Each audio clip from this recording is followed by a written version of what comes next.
Greetings, ladies and gentlemen, and yes, that was the Star-Spangled Banner.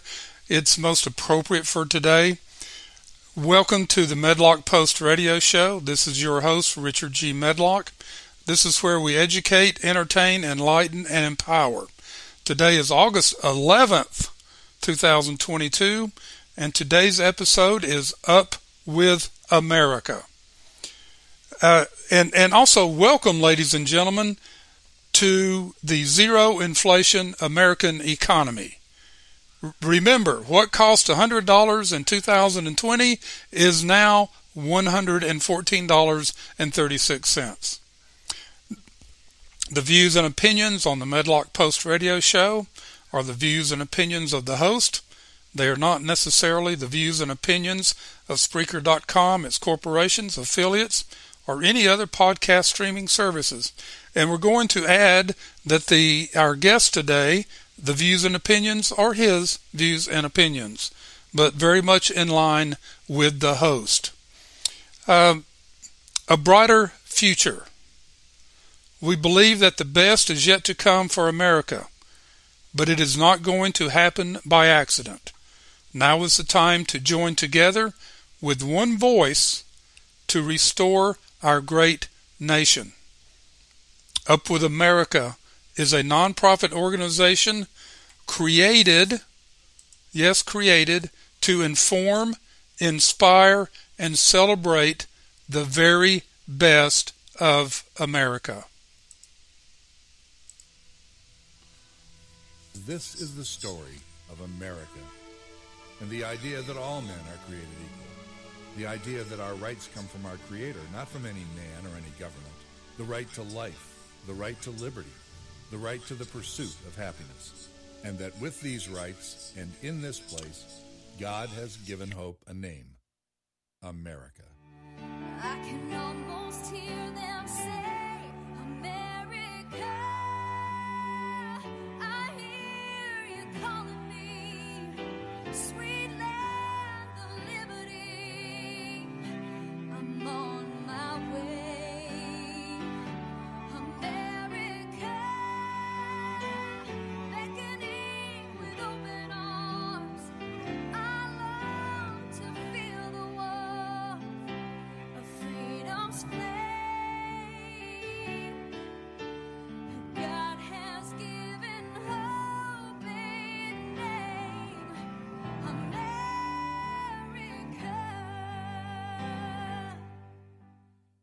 From landing in Jamestown in 1607 to landing men on the moon in 1969. From discovering the New World to feeding and healing and protecting the whole world. America has been a rare and welcome beacon of light. A light that is beginning to fade. It's time to inform, time to inspire, time to celebrate all that's good about America. That's what Up with America is all about.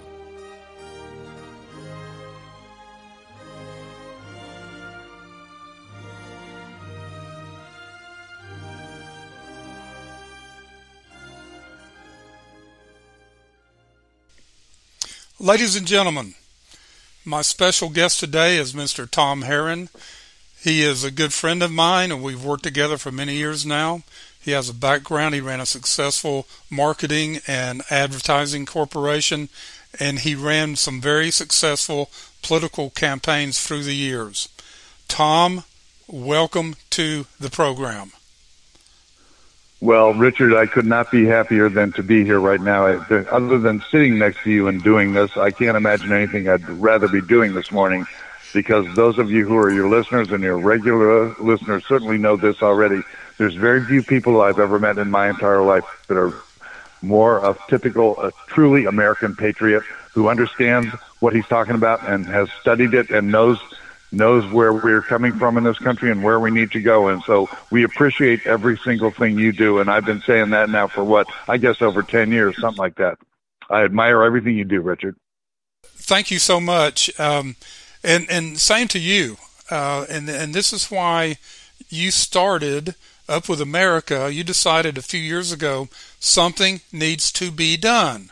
So, Tom, could you take some time and tell us your thought process and how this came about, how Up With America became a reality. I certainly can, I think this is important for everybody to understand. In fact, I'm going to implore everybody to do something that I did about 10 years ago and that several of my friends have done since then. This is a really good way to sort of focus yourself on what we need to accomplish. My father, let me describe my family just for a minute. I was born a long time ago in a place far, far away. So I was born in 1948, so I'm no spring chicken. Although I think my mind is still young and my attitude is still young, I've gone through enough stuff in my life to know what it's all about and to appreciate the fact that I was probably born into a generation and into a time in the history of the planet where nothing was ever better than this for the common man.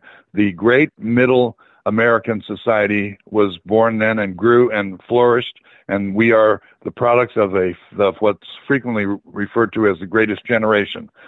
So I was born to a mother and father who were just wonderful to my sister and my brother and myself.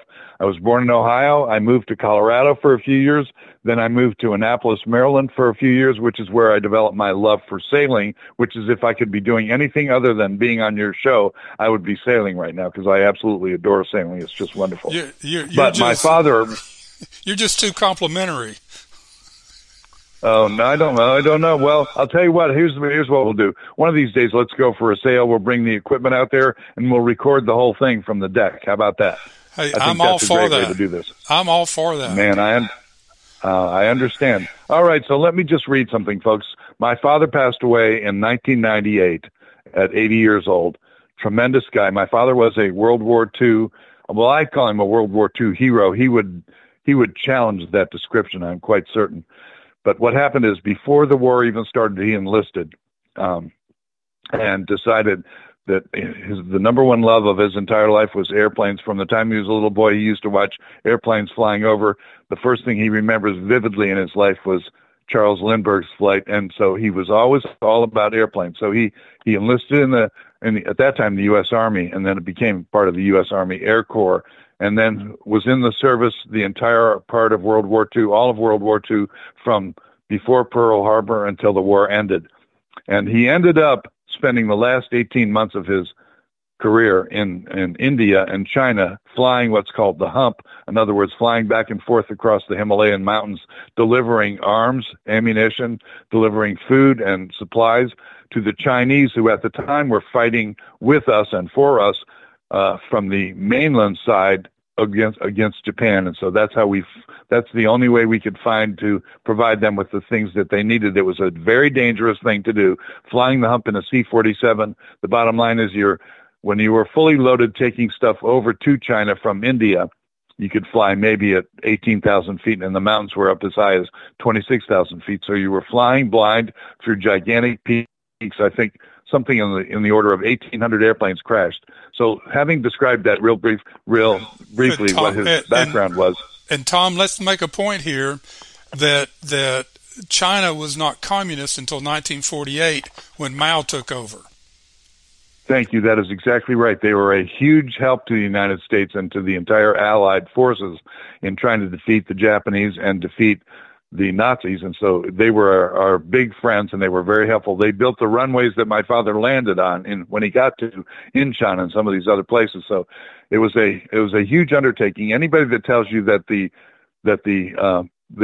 flights that we took in and out of Afghanistan was the biggest air transport process that ever took place is crazy. That was nothing compared to what these guys were doing over there. So anyway, a few years ago, I was so concerned about the direction of the country, Richard, that I wrote my father a letter posthumously. And here's what it is. It says, "Dear Dad, I've been thinking about you even more than usual lately, wondering how I could ever thank you for all that you gave to me and my family.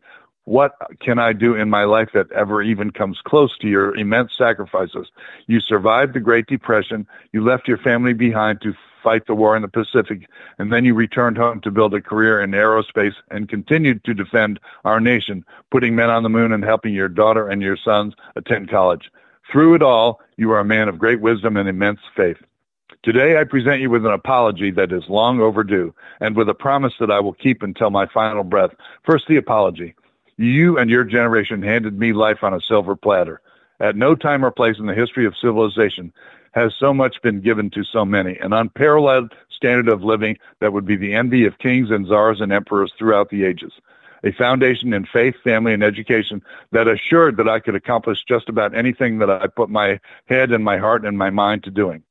Like every generation before you, you passed the torch of freedom that supports our God-given rights to life, liberty, and the pursuit of happiness. And I promptly dropped it in favor of the pursuit of pleasure, wealth, and the stuff of mankind. Today, I am embarrassed that from your eagle's perch in heaven, you can see how my own poor stewardship has turned America away from its role as the good and noble keeper of the faith into a haven of excess, dependence, greed, corruption, and immorality. To be honest, I don't know if there's still time, Dad, but I am fully committed to doing everything in my power to make America great again. I will work tirelessly and relentlessly to celebrate what's good about America, to seek and promote smart solutions for our economy, our government, and our people, and to establish attainable goals for our 250th birthday, the kind of goals that Americans are used to setting and then achieving. You would be so proud of your grandchildren and your great-grandchildren, Dad. You were the wings of our family, as I hope to become the wings of my own. I have picked up the torch and dusted it off and discovered something. It still has a spark, and with everything that's left in me, I will pass America's torch of freedom to my grandchildren and my great-grandchildren and to everybody in this nation. Missing you, Elvis, your loving son, Tom. And that's what started the entire process of Up With America, Richard. And with that, we're going to go to a break. I've got a thought about some things you put in that letter that we will address when we get right back. Let's take a break. We'll be right back in a minute.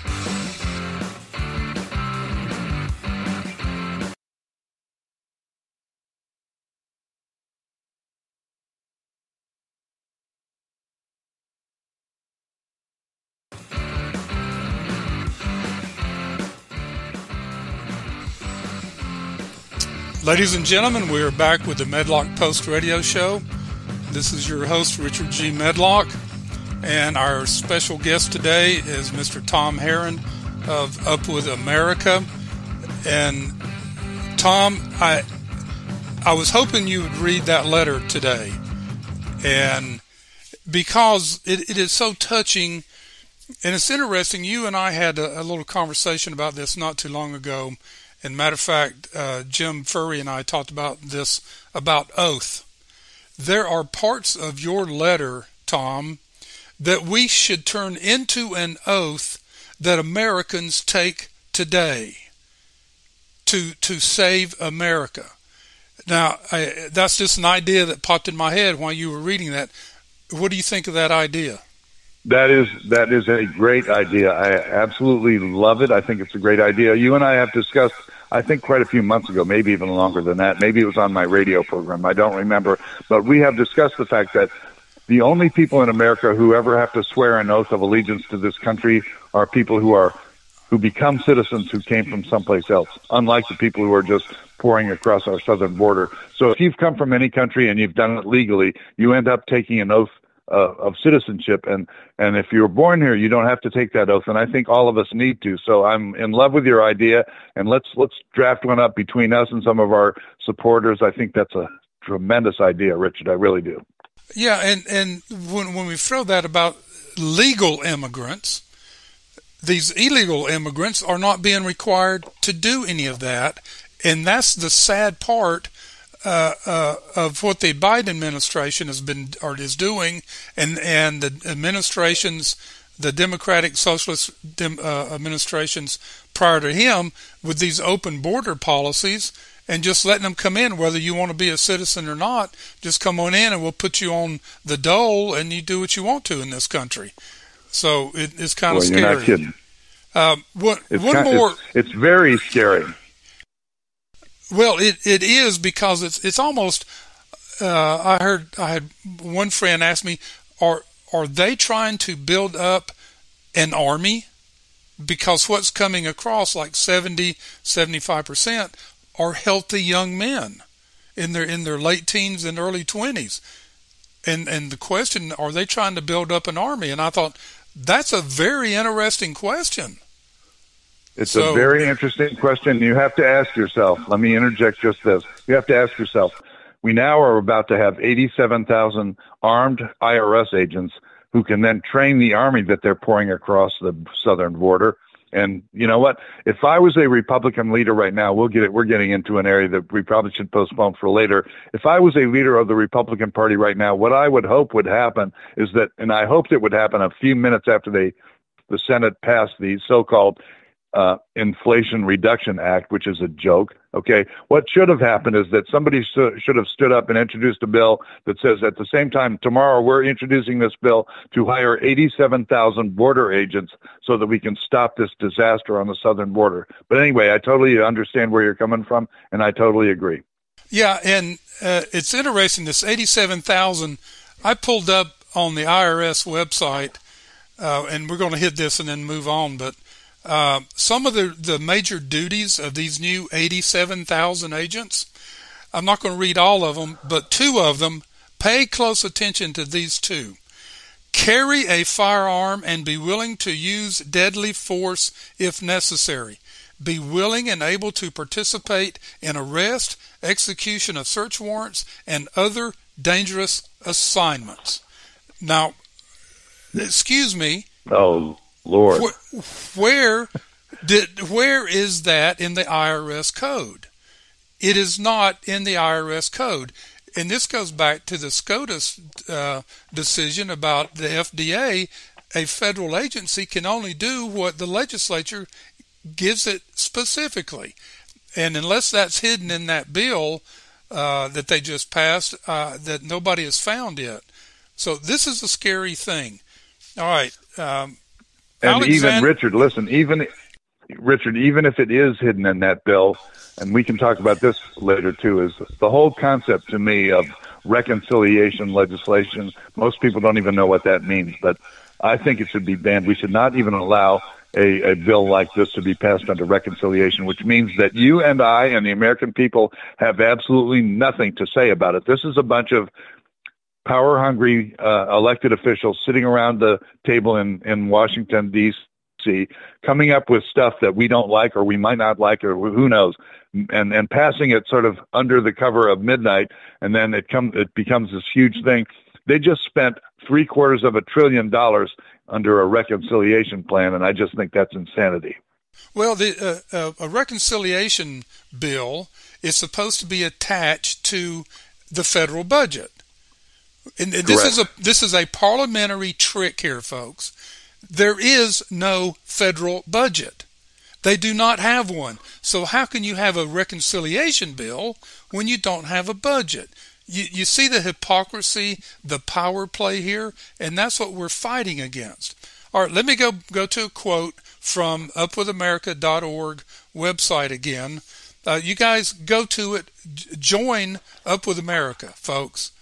You're going to see today what we're battling and what we're trying to do to turn America around here. Okay, Alexander Fraser Tytler, Lord Woodhouseley, a Scottish advocate, judge, writer, and historian, professor of universal history of Greek and Roman antiquities at the University of Edinburgh, said this, quote, "A democracy is always temporary in nature.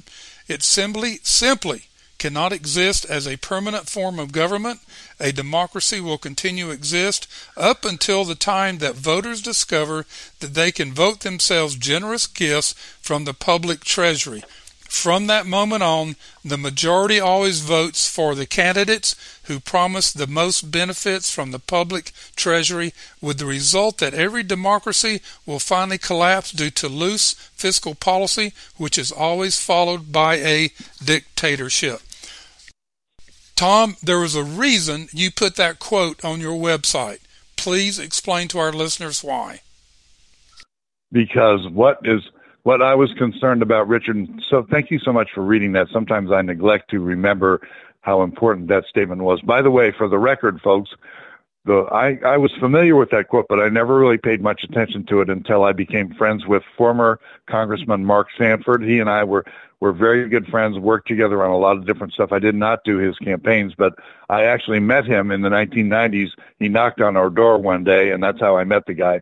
And that's what he believed in, and so I started studying it. That quote goes on, of course, from there, as you well know, and describes the evolution and demise of democracies and what happens to where ultimately they disappear. And so when I was forming Up With America here about 10 years ago, it became evident to me that we were already on some of the last steps in the process. We have screwed this thing up so badly, and we'll get into the reasons why. Part of the reasons why is because the average American out there, Richard, as you well know, is not informed. And without information, without knowledge, without the truth about what's going on, we will never succeed. We will never avoid the disaster that Alexander Titler described in that fantastic statement. And I will take one more second real quick and just say, because the truth is so critical to understanding how we will ever survive the mess that we're in and how we can get out of it. I use this description all the time. We talked about sailing a minute ago. So let's say Richard and I decide we're going to go sailing. We're going to sail my boat from Virginia Beach, Virginia, all the way to Portugal. Let's say we decide we're going to sail to Lisbon. And so I take out the compass and I set the compass, and my compass is broken and it's off by 2 degrees. That's all, just 2 degrees. Instead of landing in Lisbon, we will either land in North Africa or England. And so if you have just a little bit wrong in the news, just a little bit of facts are not quite accurate, you will never find the truth, and you will never arrive at what you're trying to arrive at. And that's the dilemma and the mess that we're in right now. And that's what he was talking about. We have got to get back to the truth. We've got to get back to the facts, and the media is killing us. And there's another quote, but before I get into the quote, that 2%, a lot of people think we're 50%, 50 degrees off course, 100 degrees off course from where we should be. And some people 180 degrees. We're actually going in the wrong direction in America. And here's a quote by Robin Morgan said this, quote, going back to what you were saying, Tom, knowledge is power, information is power. The secreting or hoarding of knowledge or information may be an act of tyranny camouflaged as humility. So we know in our schools that they do not teach truth. And ladies and gentlemen, with that, we'll be right back from a break. Hang on. We're hot and heavy here today.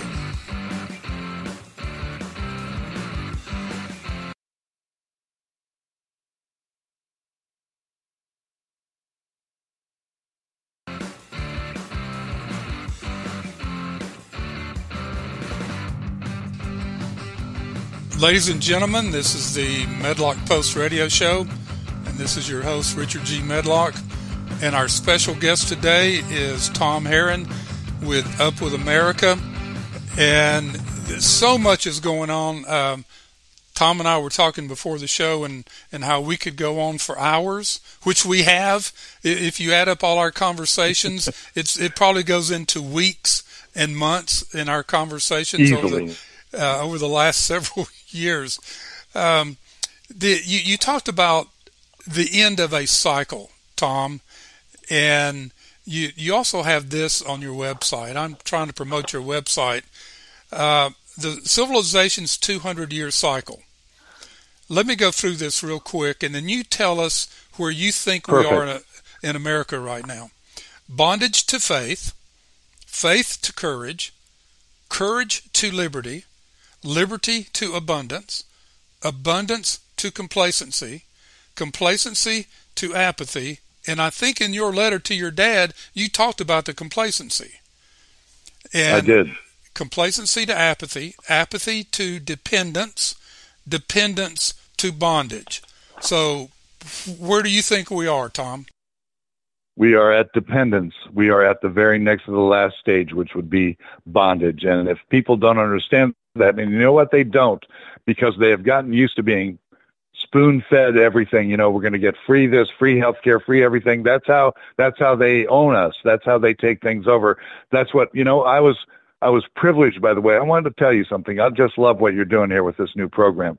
I was able to listen to your whole conversation with Barbara Arthur a few days ago, and she hit the nail on that. So did Jim Fury, for that matter. But Barbara was talking about communism, and because of her background as a refugee from Cuba when she was a little girl, and this is what's already happened, and that's why we're on the verge of bondage, because we are depending on the government for everything, and when you do that, you're going to pay the price, and the price is too much for us to bear, Richard, and that's why we're doing all this, isn't it?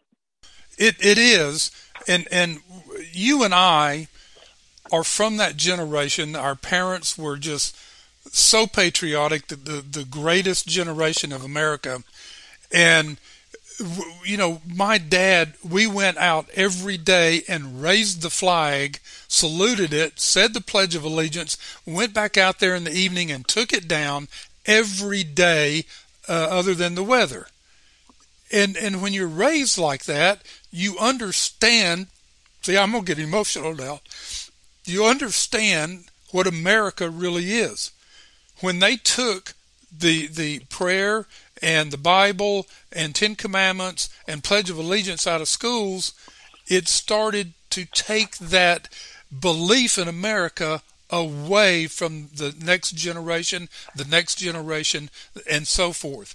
And we're seeing the fruits of the efforts by the anti-Americans today, and it's killing us. And we see so many in bondage, in this slavery to the state, and they don't recognize it at that. They just recognize, hey, I don't have to work. I can go to the hospital anytime I want. Government pays for it, and I'm happy as can be. They're really not happy, but your thoughts on that, Tom? My thoughts are, first of all, you and I grew up in the same manner, although I didn't always we moved so often that I didn't always have a flag in front of my house. But every single morning when I went to school, from the time I was a little kid till I graduated from high school, we said the Pledge of Allegiance. That's how good it was. We said the Pledge of Allegiance. We frequently sang the national anthem, and we were proud to do that.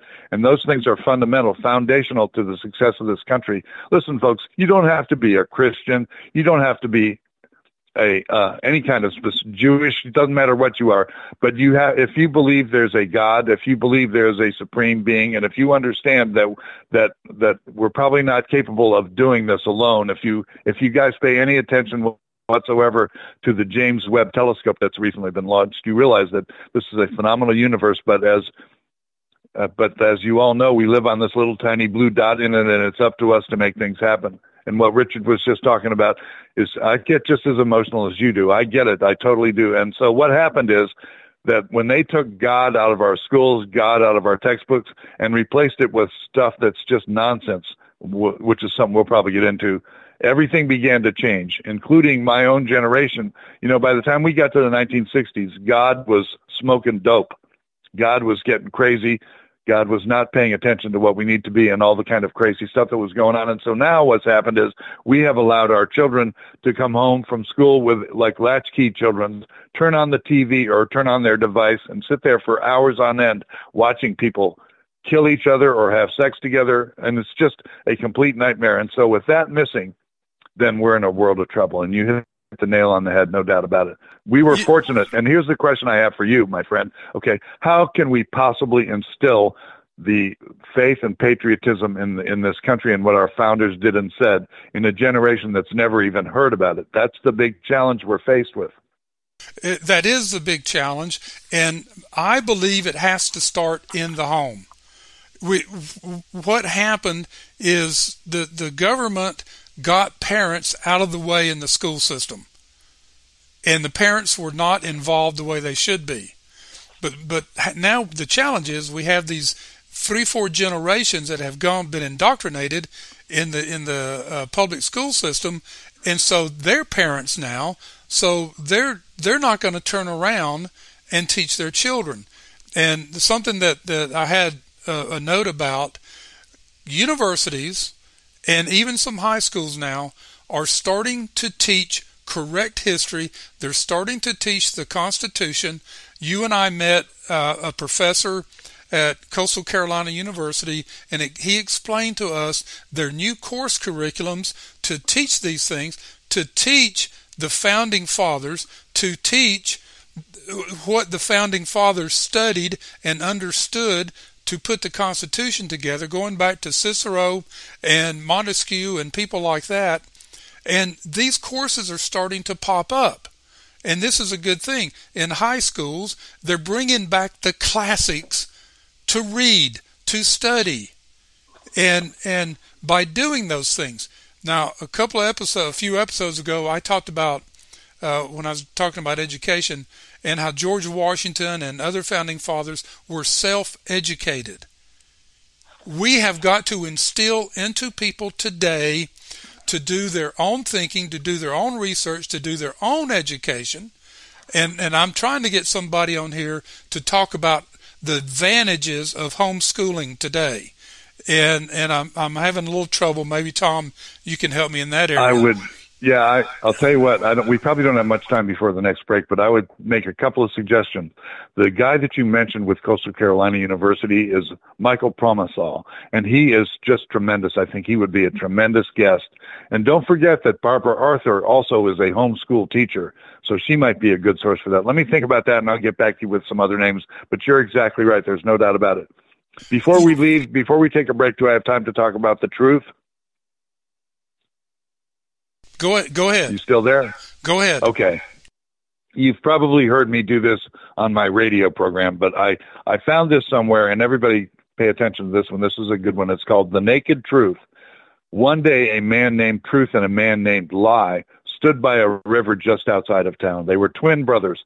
Lie challenged Truth to a race, claiming that he could swim across the river faster than Truth.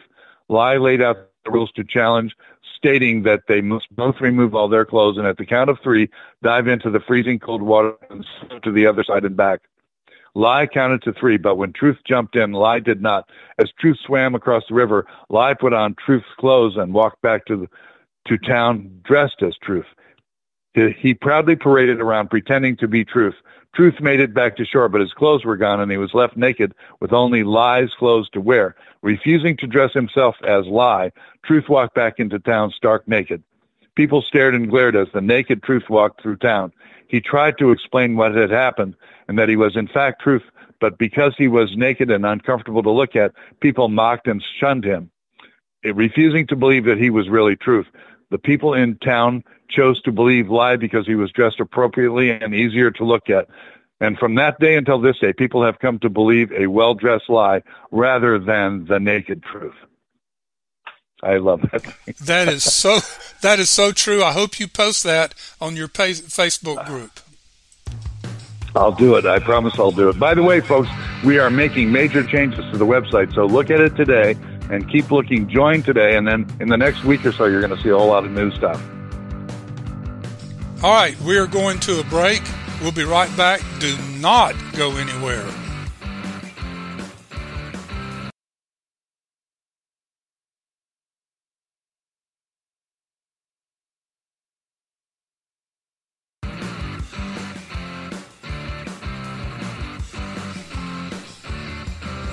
Ladies and gentlemen, we are back. This is the Medlock Post radio show. This is your host, Richard G. Medlock, with our on a roll, hot smoking Tom Herron. We are not messing around today. We're going after the truth. But Tom, before I get back to you, there's a special climate change announcement that has just come out that I need to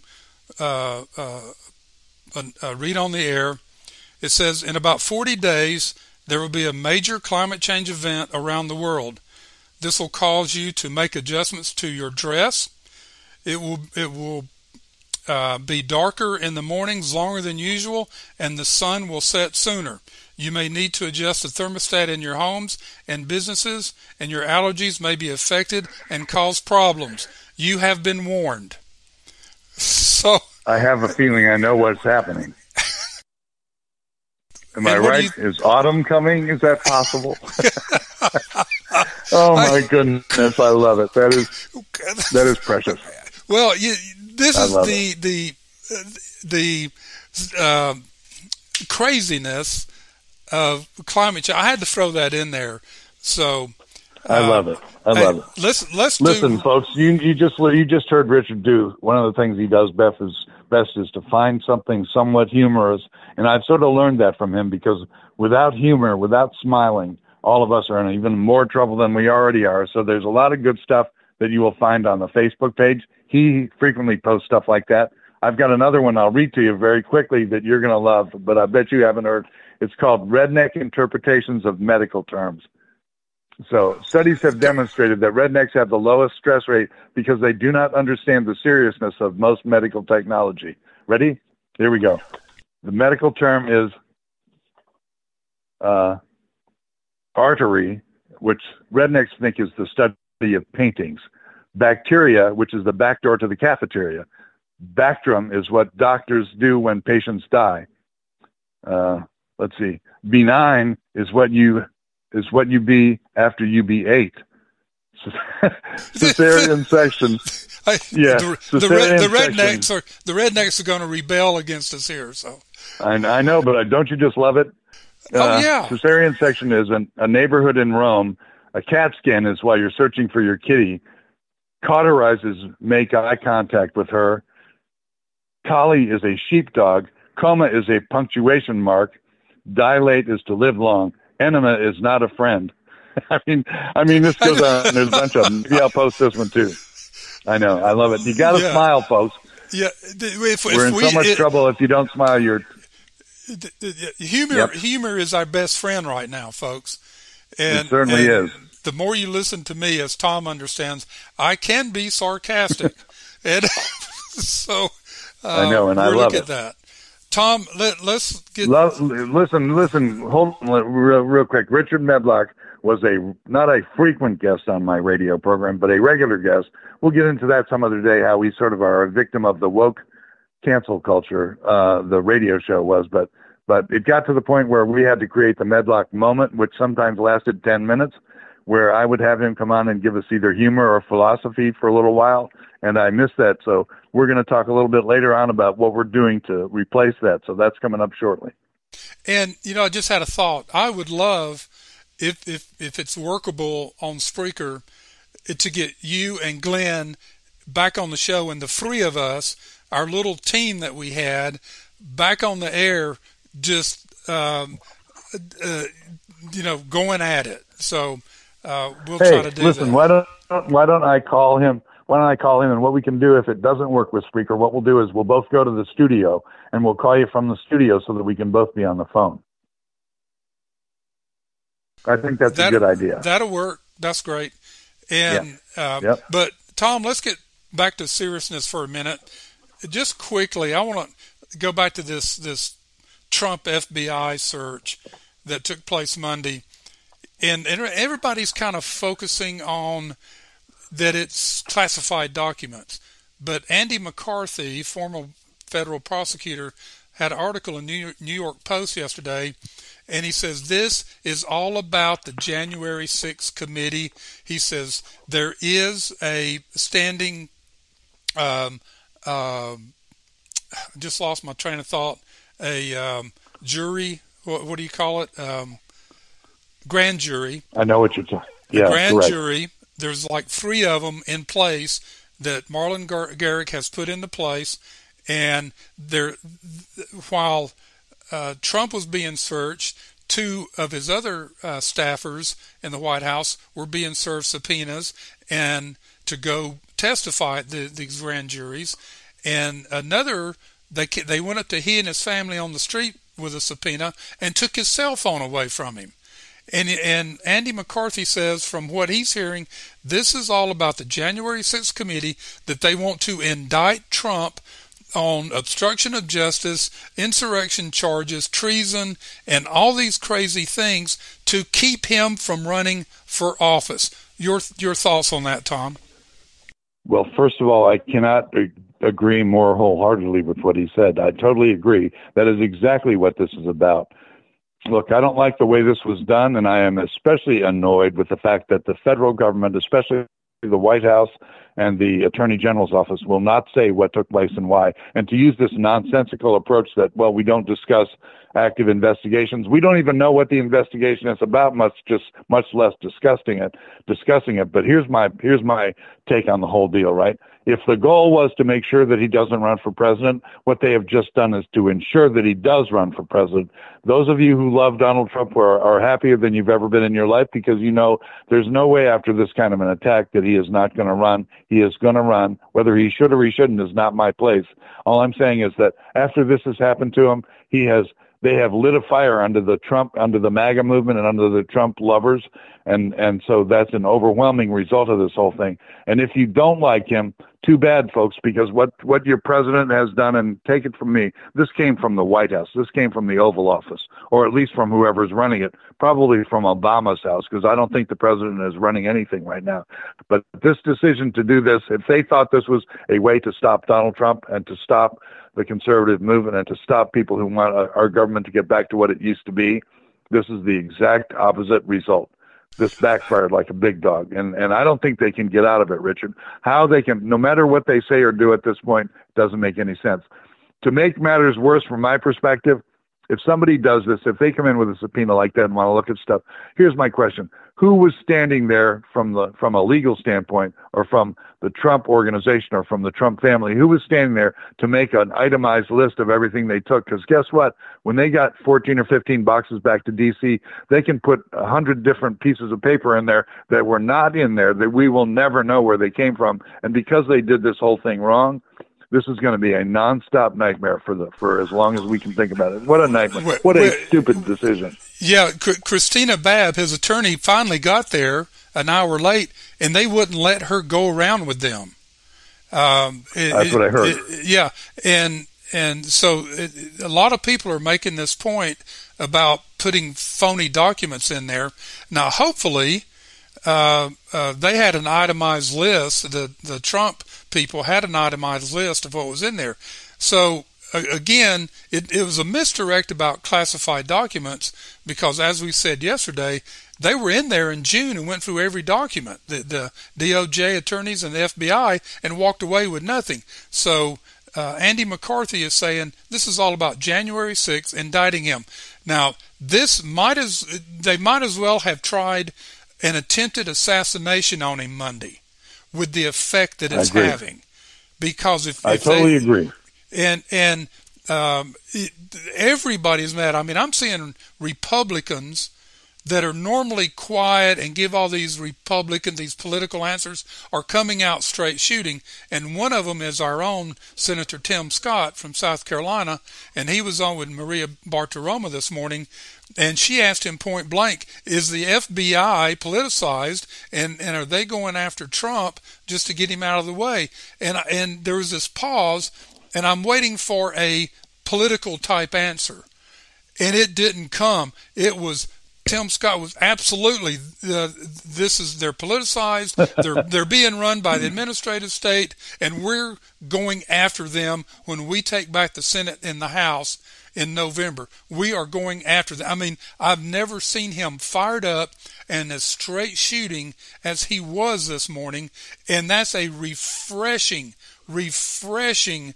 moment to see this happening in the GOP. It's waking up a lot of people. I talked to some Democrats yesterday afternoon. They're even mad. They're tired of this. Let's just move forward. They are realizing, Democrats are realizing, that the Democratic Socialists have no principles and values to stand on anymore, and they are proving it. And this pushback, you said blow back in their face big time. It's like holding a jar of gasoline and standing over a fire and throwing the gasoline on the fire. And that's the type of blowback that's coming on them right now. And it will hurt them. It's hurting them now. And we're seeing more and more people say Trump needs to announce today he's running for president. If he was unsure up until Monday, now is the time to know. His son came out and said their fundraising has broken all kind of records. Says money is pouring in to the Trump campaign. And with I that, have no doubt. with that, we need to go to another break. So, ladies and gentlemen, we are on fire here today, like Dr. Johnny Fever, right? So, hold on, we'll be right back.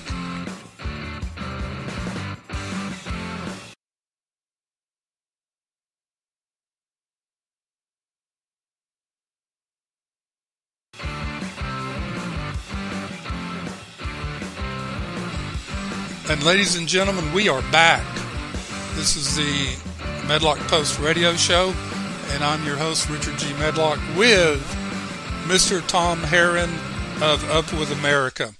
Ladies and gentlemen, Tom, I want to get into your outlines to better your smart solutions. Okay, you have three of them: society and culture, government, and economy. Now, we're not going to have time today to go through everything, but your first thing on your list is restore prayer and God to all public spaces and functions. Now, we mentioned that. We've talked about that already. Do you want to add any more to that? I would only add, I guess I'm glad. If we do not do that, then the rest of this does not matter. It's just that simple. Every human being has to have a guiding set of principles that they follow, and the foundation of this country is built that way, whether you like it or not, folks. The bottom line is that's how it was built. It was founded on Judeo-Christian principles. It is the most advanced form of Western civilization that has ever happened. If I get a chance, I'll even get into a little bit about the thing that I wrote years ago. By the way, I need to apologize to everybody, and Richard, especially to you, because, the other thing that happened 10 years ago was I started writing a book, which is 2/3 done, and it's sitting in my computer. And I had a stroke about 2 years ago, and the result of it is I can't type very fast with my left hand. That's my latest excuse why the book is not done. It needs to get done because it sort of tells the whole story, and I've got a number of the people that for instance, that are on our board, Mark Minervini and stuff, who's furious with me. Why don't I finish the book? If I finish the book, everything can spin off of that. Now back to your comment. Restore prayer and God to all public and spaces and functions. Amen. Absolutely.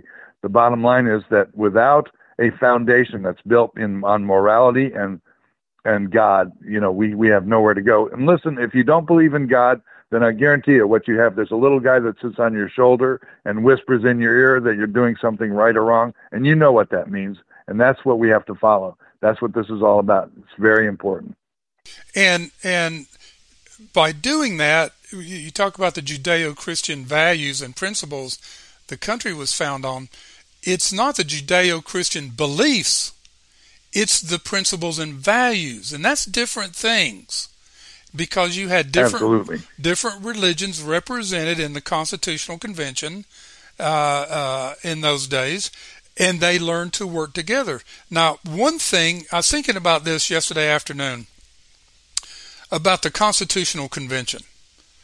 And here's all these men come together, different thoughts, different ideas, different education backgrounds, and different understanding of different things. And they were able to sit down and work through their differences to come up with a wonderful, inspired Constitution that created the great experiment, and America has proven it was a great experiment that was successful. And now we have people wanting to tear down the success. So at one point, there was some arguments going on and some bad feelings being expressed, and Benjamin Franklin stood up in front of the group and said, "Stop it. Just stop. Let's stop for 5 minutes. Just sit there and let's be quiet," or 10 minutes, whatever it was. And then he offered a prayer to bring everybody together, to be inspired by God to do the right things. And the story is, after that, it was amazing what happened, because they brought God back into that picture and helped guide them. All right, let's move on to restore excellence in education. You say in this, eliminate CRT and DEI from schools and get wokeness out, etc. Tom, please address that. Okay. In fact, I'm going to make a recommendation too. It seems to me that, well, certainly I can discuss the education thing, which is hugely important, foundational in everything we're trying to do. My recommendation would maybe to have either Larry Biddle or Dr. Promasol or some of these other people to represent that aspect of what we're doing, because they are so embedded in what's going on. I mean, Christy, we've got a lot of people that could work that. Look, folks, here's I think my most important message when it comes to this education thing. You're not going to go to the local school board. You're not going to search through the library and find a book entitled CRT. You're not going to find teachers going to classes in the evening when they're secretly going out studying a thing called CRT. Critical race theory is just that. It is not a book or a platform. It is something that's happening, and it's buried within all the stuff they do. So don't look for that name, because the fact of it is, even here in Horry County, which we've done a fairly good job of keeping it out, it's still all over the place because it's a part of the fabric of the communist movement. That's what's going on here. DEI, in some ways, Richard, I think is even worse. DEI is diversity, equity, and inclusion. Diversity, equity, and inclusion, give me a break. I'll tell you what, Martin Luther King is rolling over in his grave, because the reality of it is, it's really simple when you think about Martin Luther King, isn't it? He believed in one thing, and that is all of us are alike. We all have red blood coursing through our brains. All of us have red blood. The shell that we're in is different for everybody, but that's the only difference. If everybody walked into a room with a complete suit on that covered their face and their body and everything else, and you couldn't tell their voice whether they were a man or a woman, of course, as you well know, it's men and women have the exact same voices. You can't tell the difference according to today's society. But the bottom line is, as long as we keep believing that we need to force, what was it that they called it back in the 80s, when you forced a certain number of people to be of this type and so on. Anyway, begins with an A, but I'm like, we'll come up with it. My mind is, we will come up with it. Anyway, that's what DEI is. I'm going to blow everybody's mind.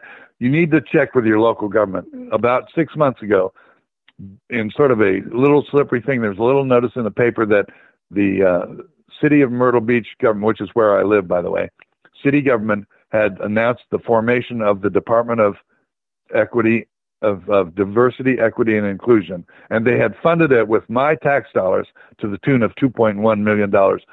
So they opened a Department of Diversity, Equity, and Inclusion, and they hired a guy who was a former police officer to be the director of it. And so I called over there and I said to the guy, because I didn't know anything about this, so exactly what is the platform? What is the mission statement of the DEI department? I said, we don't have an idea. We're working on it now. So in other words, I paid these people $2.1 million to develop what it is they want to do. They don't even know what they want to do. This is insanity. This kind of stuff has just got to stop. Look, the bottom line is, we are all children of God. We are all equal in his eyes.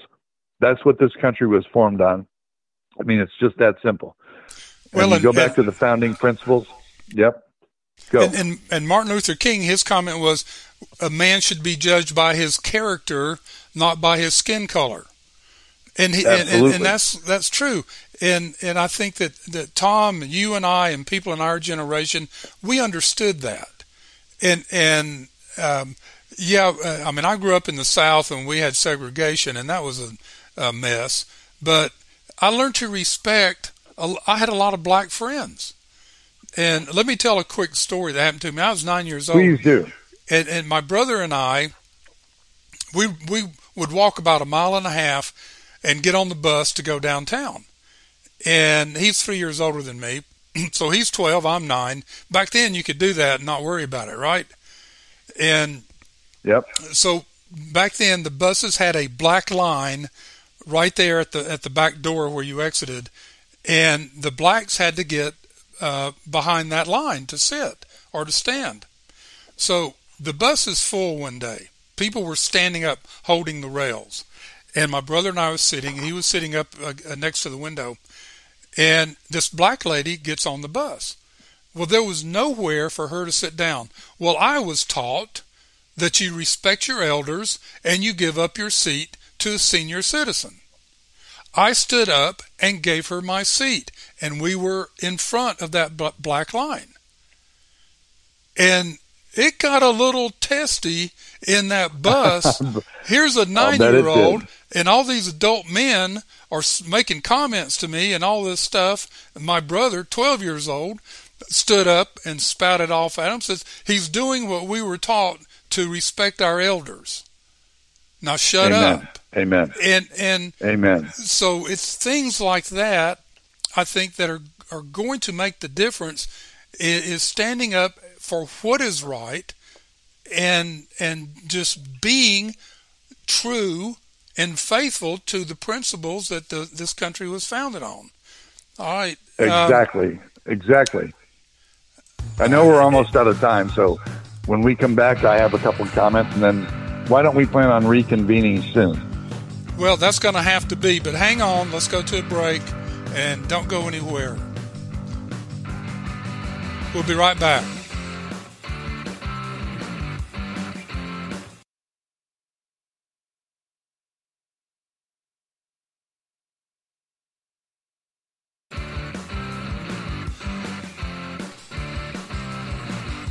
Ladies and gentlemen, we are back from that commercial break. Somebody's got to pay the bills. This is the Medlock Post radio show, and this is Richard G. Medlock, your host, with one of the smartest guys in the country, one of the biggest patriots, Mr. Tom Herron of Up With America. Tom? Well, I see that you got my check. I sent him $500, folks, if he would say nice things about me. So I'm so glad that you got the check. Well, that only covered one sentence, so...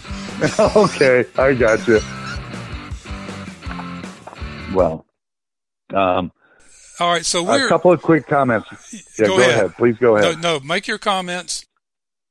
My comment is simply this, because I want everybody to think about a couple of things and to do a few things over the next few days and weeks. And the number one thing is to make sure you tune into this radio program, the Medlock Post, as often as humanly possible, every day if you possibly can, because every day you're going to learn something worth learning. That's very important to me, and I learn something every day too. I'm dealing with the guy that I have the greatest respect for. Secondly, I want to pass this message along. And at the same time that I was about to form this whole organization and get serious about my book and so on, I watched a movie that I implore all of you to watch, because it maybe says more about the founding of this country and who we are than anything I can think of. There's a movie called Amistad. The movie is Amistad. It came out in 1997, and Amistad is the story of a bunch of slaves, or a bunch of African Americans who were put onto a slave ship and being brought to America, and they mutinied and they killed everybody, all the other people on the ship except two guys. And instead of sailing them back to Africa, which is what they wanted, they sailed them into New York Harbor, or I guess it was Boston. Bottom line is, Amistad was the whole story of the trial of these guys and what happened. And the guy who tried and was defending them is a guy named John Quincy Adams. You know who that is. He is the son of John Adams, who was one of the most important people in the founding of this country. And there's a point in that movie, which is to me one of the most moving things I've ever seen and heard in my entire life, where he walks around in the Supreme Court, Richard, and he looks at the statues of our founding fathers, including walking up to his own father. And he turns to the Supreme Court justices. This is all a true story. And he turns to everybody who was in the courtroom at the time, and he says, "We are who we were." That is so incredibly true. And if you realize that we are who we were, then if you study who we were, then we can fix this. If you don't study who we were, you cannot fix this.